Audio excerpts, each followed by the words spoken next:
Los días 4, 5 y 6 de septiembre se celebran las fiestas sacramentales en Cardo, concejo de Gozón. La parroquia de Cardo está situada al sur del concejo, aunque al oeste se extiende el área industrial de Avilés, pero de momento, y salvo algunas líneas de alta tensión, el paisaje de Cardo está dominado por prados y colinas verdes.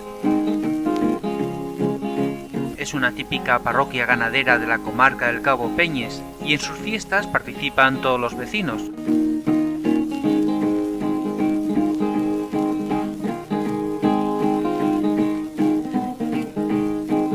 Hay conciertos de música, comida, juegos infantiles, actividades deportivas como la segunda concentración de Racing, carreras ciclistas, campeonatos de fútbol y por supuesto deportes tradicionales asturianos, como la espectacular exhibición de bolos batientes que vemos en estas imágenes.